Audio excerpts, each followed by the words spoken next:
नमस्कार, प्रतिज्ञा परिवार में स्वागत है। चतुश्रेणी कर्मचारी के लिए सबसे बड़ा प्रश्न आपका आ रहा है कि सर कौन कौन से आखिर डिपार्टमेंट से क्या वेतन मिलेगा, क्या कार्य होगा, कितनी छुट्टियां रहेगी, कौन से डिपार्टमेंट से, इन सब के बारे में मैं जीरो से लगा के हीरो तक बात बताऊंगा, including the syllabus and all things. आप सबके लिए सबसे पहला सवाल यही है कि प्लीज चैनल को सब्सक्राइब करें, वीडियो को अधिक से अधिक शेयर करें ताकि हम लोग आपके लिए बेस्ट से बेस्ट कर पाएं। साथियों, आपके लिए हम लोगों ने सबसे पहले चतुश्रेणी कर्मचारी के लिए फ्री नोट्स अवेलेबल करवा दिए हैं। सिंपली आपको प्रतिज्ञा क्लासेस जोधपुर एप्लीकेशन डाउनलोड करना है, जिसका लिंक डिस्क्रिप्शन में भी है, कमेंट बॉक्स में भी है, और गूगल प्ले स्टोर पे जाकर लिखिए प्रतिज्ञा क्लासेस जोधपुर एप्लीकेशन, रजिस्टर कीजिए और वहां पर जाकर डॉक्स के अंदर जाइए, उसके अंदर आपके नोट्स फ्री पड़े हैं। 93% कट ऑफ नहीं रहेगी। 93% लोगों ने अभी तक भी चैनल सब्सक्राइब नहीं किया, चैनल सब्सक्राइब कर लीजिए। अब मैं आपको बताता हूं कि आखिर कौन कौन से डिपार्टमेंट है। देखिएगा, 110 से अधिक डिपार्टमेंट है। कल की आपने सुर्खियां पढ़ी हो अखबार की, तो 100 से अधिक डिपार्टमेंट के अंदर चतुश्रेणी कर्मचारी भर्ती परीक्षा होने जा रही है। 52,000 पद, 10वीं पास योग्यता, बिना सीईटी बिना आरएससीआईटी के होने वाली है। साथियों, आप सब लोग यदि 1 जनवरी 2026 के दिन यानी कि 1 जनवरी 2008 से पहले पहले जन्मे हुए हैं, आप सभी एलिजिबल है, 10वीं पास होना चाहिए। एग्जाम 18 से 21 सितंबर 2025 को है। इसकी तैयारी के लिए ऑफलाइन बैच हमारे शुरू हो चुके हैं। ऑनलाइन बैच के लिए प्रतिज्ञा क्लासेस जोधपुर एप्लीकेशन डाउनलोड कीजिएगा। और मैं आपको बता रहा हूं, सबसे पहला डिपार्टमेंट है आरपीएससी के अंदर रहेगा। इसके अलावा राजस्थान स्टाफ सिलेक्शन जो बोर्ड है उसके अंदर रहेगा, आरएसएस भी रहेगा। इसके अलावा पूरा medical department, income tax department, local self government. Local self government का मतलब होता है नगर पालिका हो गया, है ना, नगर परिषद हो गया, नगर निगम हो गया। इसके अलावा हमारे पास जितनी भी पंचायत समितियां हैं उन सभी के अंदर लोकल सेल्फ डिपार्टमेंट के अंदर आपकी वैकेंसी रहने वाली है। इसके अलावा एरिड फॉरेस्ट रिसर्च इंस्टीट्यूट, यानी हमारे यहाँ पर जो आपका एरिड फॉरेस्ट रिसर्च इंस्टीट्यूट है वहां पर भी आपकी जॉब रह सकती है, क्योंकि 110 डिपार्टमेंट है, पूरी बात बताऊंगा। इसके अलावा हमारा जो आयुष डिपार्टमेंट यानी आयुर्वेदिक डिपार्टमेंट के अंदर आपकी नौकरी रहेगी। मेडिकल डिपार्टमेंट जो हमारा है उसके अंदर भी चतुश्रेणी कर्मचारी लेंगे, आयुर्वेद में लेंगे, होम्योपैथ में लेंगे। इसके अलावा आपके पास department of peace and non violence, यानी हमारे यहाँ पर महात्मा गांधी सेवा प्रेरक के रूप में भी आपको लिया जाएगा। इसके अलावा आईसीएमआर के जो सेंटर्स है वहां पर भी इनकी जॉब्स रहेगी। सेकेंडरी एजुकेशन डिपार्टमेंट बीकानेर के अंदर, अजमेर के अंदर भी आपकी सीटें रहेगी, है ना। Institute of digital education and employ development, यहां पर भी सीटें रहेगी। गोविंद गुरु ट्राइबल यूनिवर्सिटी, सभी प्रकार की यूनिवर्सिटीज के अंदर, सभी प्रकार की गवर्नमेंट कॉलेजेस के अंदर, सभी प्रकार के गवर्नमेंट स्कूल्स के अंदर आपकी वैकेंसी रहेगी। यानी सबसे ज्यादा वैकेंसी स्कूल, कॉलेज और आपकी यूनिवर्सिटीज के अंदर रहने वाली है, इस बात को भी ध्यान रखिएगा, है ना। पीडब्ल्यूडी डिपार्टमेंट हो गया, हमारे यहाँ पर कलेक्ट्रेट ऑफिस हो गया है। इसके अलावा हमारे यहाँ पर यदि बात की जाए उपखंड कार्यालय, यानी कि जो हमारे सब जो एसडीएम साहब बैठते हैं उनके सभी कार्यालय हो गए, इन सभी डिपार्टमेंट के अंदर भी आपकी वैकेंसी रहने वाली। नारकोटिक्स डिपार्टमेंट हो गया, इसके अंदर भी वैकेंसी रहने वाली है। संस्कृत एजुकेशन के अंदर, हाईकोर्ट के अंदर, हाईकोर्ट भी इसके अंदर मर्ज हो जाएगा, ध्यान रख लेना, हाईकोर्ट की वैकेंसी इसमें आ जाएगी, है ना। एलिमेंट्री एजुकेशन यानी जो प्रारंभिक शिक्षा केंद्र है हमारा बीकानेर, उसकी वैकेंसी रहेगी, है ना। एनएचएम नेशनल हेल्थ मिशन जो है हमारा यहाँ पर, उसके अंदर भी आपकी वैकेंसी रहेगी, है ना। कोटा के अंदर टेक्निकल यूनिवर्सिटी है, बीकानेर की टेक्निकल यूनिवर्सिटी है, उनके अंदर वैकेंसी रहेगी। प्लानिंग डिपार्टमेंट जो है हमारा, इकोनॉमिक्स एंड स्टैटिस्टिक्स यानी जनसंख्या जनगणना वगैरह जो होती है ना, उन सभी के डिपार्टमेंट के अंदर चतुश्रेणी कर्मचारी वैकेंसी इसके अंदर रहने वाली है ना। राजस्थान पुलिस के अंदर भी चतुश्रेणी कर्मचारी, जिला परिषद ऑफिस हो गए, पंचायत समिति ऑफिस हो गए, इन सभी के अंदर रहेगी। स्टेट स्पोर्ट्स काउंसिल के अंदर, है ना, टेलीकम्युनिकेशन के अंदर, स्टेट पोल्यूशन कंट्रोल बोर्ड के अंदर, ये सभी वैकेंसियां आपके यहां पर रहने वाली है। डाउनलोड कर लो ऐप, क्योंकि आपके लिए फ्री नोट्स हम लोगों ने अवेलेबल करवाए हैं। 93% कट ऑफ नहीं रहेगी। चैनल सब्सक्राइब अभी तक नहीं किया, प्लीज, जब नहीं करते हो यहां से दर्द होता है। चैनल सब्सक्राइब करें, वीडियो को शेयर करें, ताकि हम लोग आपके लिए बेस्ट एफर्ट डाल सकें। आप लोगों का पूरा सिलेबस के अकॉर्डिंग यूट्यूब पे भी क्लासेस चल रही है, ऑनलाइन भी क्लासेस चल रही है, ऑफलाइन क्लासेस भी चल रही है। यदि हम लोग बात करें यहाँ पर विभाग के अंदर बात की जाए तो विद्यालय हो सकता है, तहसील कार्यालय, पटवार भवन, पंचायत भवन, पीडब्ल्यूडी ऑफिस, अस्पताल, पीएचईडी ऑफिस हो गए, खनिज विभाग, विद्युत विभाग, नगर पालिका, नगर निगम, नगर परिषद, विधायक कार्यालय, सांसद कार्यालय, सचिवालय, विधानसभा, राजभवन, 100 से अधिक विभाग है। यानी आपके पास जैसे मान लीजिए उपखंड कार्यालय की बात करें, कलेक्ट्रेट ऑफिस की बात करें, पीडब्ल्यूडी, नार्कोटिक्स, है ना, आबकारी विभाग, इन सभी के अंदर वैकेंसी रहेगी। अब जिसको लगता है कि मुझे थोड़े पैसे कमाने हैं तो वो उन डिपार्टमेंट में जा सकता है, जिसको लगता है मुझे पढ़ाई करनी है तो वो एजुकेशन डिपार्टमेंट चूज कर सकता है, जहां पर पढ़ने के लिए काफी सफिशिएंट टाइम रह सकता है।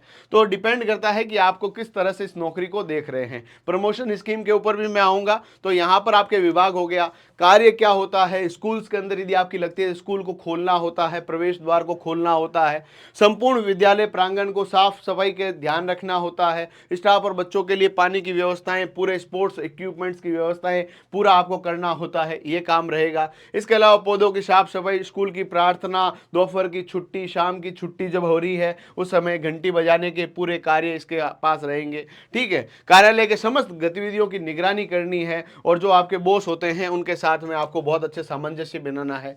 ऑनलाइन और ऑफलाइन फाइलों का प्रबंधन करना, फाइल इधर ले जानी है उधर ले जानी है, क्योंकि आपको पता है ऑफिस के अंदर जो है, जो पियोन है यानी चतुश्रेणी कर्मचारी है, उसकी अलग ही वैल्यू है भाई साहब, है ना। छुट्टियां होने पर विभिन्न कार्यक्रमों को संपन्न करवाना, शिक्षकों को समय समय पर जो चाय पानी की व्यवस्थाएं वगैरह करवाना, अभ्यर्थियों और प्रधानाचार्य के साथ सामंजस्य बिठाना, नाश्ता वगैरह सर्व करना, ये सभी कार्य इसके पास रहते हैं। इसके अलावा यदि आप लोग मान लीजिए पीडब्ल्यूडी के अंदर लग गए तो ऑफिस की फाइलों को ले जाना, है ना, जो भी अतिथि आ रहे हैं उनका वेलकम करना, उनको बिठाना, उनके बिठाने के बाद अपॉइंटमेंट दिलवाना कि साहब अंदर बैठे हैं, थोड़ी देर में आपका नंबर आएगा, प्लीज आप यहाँ बैठिए, पूरी की पूरी फाइल को ले जाना लाना, ये सब काम रहते हैं। सैलरी स्कीम के हिसाब से देखा जाए तो बहुत अच्छी सैलरी है। यदि आपको सरकारी नौकरी चाहिए, 52,000 पद है और राजस्थान के अंदर, राजस्थान के अभ्यर्थी, राजस्थान के बाहर के अभ्यर्थी सभी फॉर्म भर सकते हैं। पे लेवल इसका L1 के अंतर्गत आता है। पे बैंड इसका होता है 52,000 से 20,200 के मध्य। ग्रेड पे जो होता है इसका L1 है, ग्रेड पे इसका L1 है, यानी 1700 ग्रेड पे के अंदर इसको रखा गया है ना। पे लेवल इसका L1 है, 1700 ग्रेड पे है। यानी सैलरी की बात की जाए 17,700 आपकी 2 साल के प्रोबेशन के बाद। प्रोबेशन में तो ये मिलेगी आपको RGHS स्कीम भी मिलेगी, राजस्थान गवर्नमेंट हेल्थ स्कीम, यानी आप, आपके परिवार के माता पिता, आपके जीवन साथी, आपके बच्चे सभी को फ्री जो आपका बोलते हैं इसको हेल्थ केयर सिस्टम जो है हमारा, वो फ्री मिलने वाला है। यदि हम लोग सैलरी की बात करें आफ्टर 2 ईयर प्रोबेशन के बाद जो आपका बेसिक पे है 17,700, दैट इज गुड। इसके अलावा आपको देखिए महंगाई भत्ता मिलता है, सरकार आपको महंगाई भत्ता देती है। टोटल सैलरी का 53% अभी है और हो सकता है देखिए सितंबर में आपका एग्जाम कंप्लीट होगा, जनवरी 2026 में आपकी जब ज्वाइनिंग होगी 2028 के अंदर ये 60% से भी ऊपर चला जाएगा। वर्तमान में इतना है। बड़े शहरों के अंदर हाउस रेंट अलाउंस जो है 3,186 रुपए है। टोटल मिला के 30,267 रुपए आपके अकाउंट के अंदर, ये तो ग्रॉस सैलरी है। इसमें से थोड़ा बहुत कटेगा, जैसे आपके RGHS कट गया, है ना, जो आपका SI कट गया, थोड़ा बहुत और भी जो आपके GPF कट गया, ये सब कटेगा, बाकी ये सैलरी आपके सेफ रहने वाली है। अब मैं आपको बताऊं, जैसे आप PWD के अंदर लग गए, नार्कोटिक्स में लग गए, आबकारी के अंदर लग गए, ऐसे बहुत सारे डिपार्टमेंट है जहां 5 डे वीक ही है। मान लो सहकारी भवन में लग गए आप तो 5 दिन का ही सप्ताह है। कलेक्ट्रेट में लग गए 6 डे वीक है। अलग अलग जगह अलग अलग वीक्स है। तो आप मान लीजिए कई ऐसे बड़े ऑफिस में लगते हैं तो आपका टाइम जो रहता है वो 9 to 6 रहता है। यदि आपका 5 डे वीक रहेगा तो 9 to 6 रहेगा, और यदि आपका 6 डे वीक है तो 8 to 5 रहेगा। ये आपको ध्यान रख लेना है। कर्मचारी की ड्यूटी में आपको थोड़ा सा इसको सही कर देता हूं, ये स्कूल की ड्यूटी है। ये किसकी ड्यूटी है? स्कूल के अंदर लगते हैं 8 से 2 रहता है, और यहां पर जो 9 से 5 रहता है स्कूल्स के अंदर, ये स्कूल के अंदर है। मान लीजिए आप ऐसे डिपार्टमेंट में लगते हैं जहां 5 डे वीक है, बच्चा कैसा वीक है?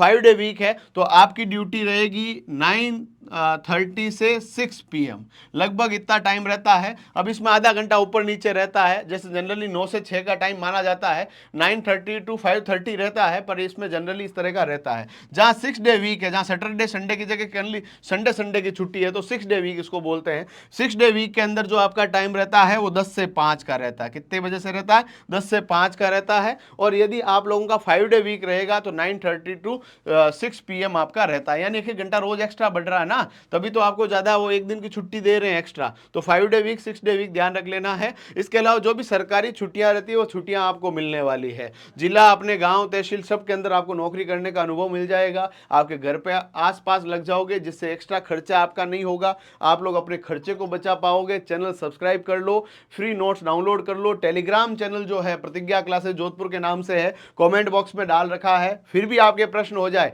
कमेंट बॉक्स में बता दीजिएगा, मैं और पूरी टीम आपके सभी प्रश्नों का उत्तर देंगे। प्रमोशंस की बात की जाए, देखिए सैलरी मैंने बता दी है, पेंशन आपको मिलेगी, पेंशन आपको मिलेगी यानी बुढ़ापे के अंदर भी आपको टेंशन लेने की जरूरत नहीं है। ओल्ड पेंशन स्कीम के अंदर आपको पेंशन मिलेगी, पेंशन की बात क्लियर है, सैलरी आपको बता दी। अब सवाल आता है कि उत्तरोत्तर प्रगति किस प्रकार से है। जिन बच्चों का सरकारी सेवाओं में आरएस, आईएएस और दूसरी भर्ती परीक्षाओं के अंदर क्लियरेंस का सपना है, तो इसको एक एडिशनल बेनिफिट के रूप में ले, जहां सरकारी नौकरी आपको लगे कि वाकई मेरे को चाहिए, तो यहां पर आप लोग चतुश्रेणी कर्मचारी के अंदर लगते हैं तो जनरली 5 साल के अंदर विभागीय प्रमोशंस होते हैं, जब आप लोग एलडीसी के रूप में रिक्रूट हो जाते हैं। एलडीसी 2400 ग्रेड पे की है, उसके बाद यूडीसी जब बनते हैं तब ये 2800 ग्रेड पे के अंतर्गत आता है। तो यहां पर आपके पास जो है 5 साल के अंदर जनरली प्रमोशन हो जाता है। यदि 5 साल में नहीं होता है तो 9 साल के अंदर ऑटोमेटिक प्रमोशंस होते हैं, जिसमें सैलरी इंक्रीमेंट लग जाता है। तो जनरली एक्चुअली क्या है, पिछले 40, 45, 50 वर्षों के अंदर चतुश्रेणी कर्मचारी भर्ती परीक्षा को इस प्रकार से लिखित परीक्षा के माध्यम से नहीं लिया गया है। तो यहां पर आपके पास संभावनाएं हैं कि एलडीसी के रूप में आपको प्रमोट कर दिया जाएगा। एलडीसी के लिए 12वीं पास योग्यता होनी चाहिए, वो तो बाद की बात है, आरएससीआईटी होना चाहिए। यदि आप उसकी एलिजिबिलिटी क्राइटेरिया को फुलफिल करते हैं तो आपको एलडीसी बना दिया जाएगा। एलडीसी बनने के ठीक 9 वर्षों बाद आपको यूडीसी बना सकते हैं, और यूडीसी के बाद भी आपका यदि कार्य अच्छा रहा तो डबल एओ, एओ इस तरह की पोस्ट आती है। इसके बाद डबल एओ होता है, डबल एओ के बाद एओ की पोस्ट होती है, यह भी ध्यान रख सकते हैं। ठीक है, इस तरह से चलता है। लिखित परीक्षा की बात करें तो आपकी परीक्षा जो होगी वो टोटल 100 अंकों के 100 क्वेश्चन की परीक्षा है। 100 क्वेश्चन के लिए 2 घंटे का टाइम दिया जाएगा। 200 अंकों का पेपर है। सही सवाल होने पर 2 अंक और गलत होने पर 0.5 अंक आपको दिए जाएंगे। और यहां पर मैं आपको क्लियरेंस दे दूं कि यहां पर हिंदी, अंग्रेजी, गणित, राजस्थान जीके के प्रश्नों का समागम आपको देखने को मिलेगा। इन सभी की क्लासेस हमारे एप्लीकेशन में, यूट्यूब पे भी मिल जाएगी। इनके नोट्स एप्लीकेशन में फ्री अवेलेबल है, दैट इज फ्री।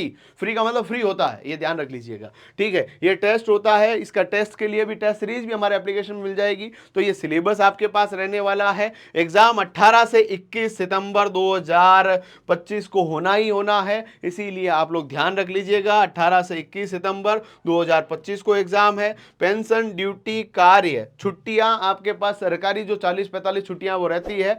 पेनरा सीएल आपको मिलने वाली है। पीएल और बाकी सब छुट्टियां जो है प्रोबेशन कंप्लीट होने के बाद मिलती है। प्रोबेशन 2 साल का अस्थायी कार्यकाल होता है। वो आरएस बनो, भले प्रोफेसर बनो, टीचर बनो, पियोन बनो, सब के अंदर सेम है, ये ध्यान रख लीजिएगा। तो हिंदी आपके पास रहने वाली है, अंग्रेजी का ये सिलेबस रहने वाला है। इसके बाद आपके पास ये नोट्स के लिए आप प्लीज डाउनलोड कर लें और चैनल को सब्सक्राइब करना मत भूलें, क्योंकि 93% लोगों ने अभी तक भी चैनल सब्सक्राइब नहीं किया है।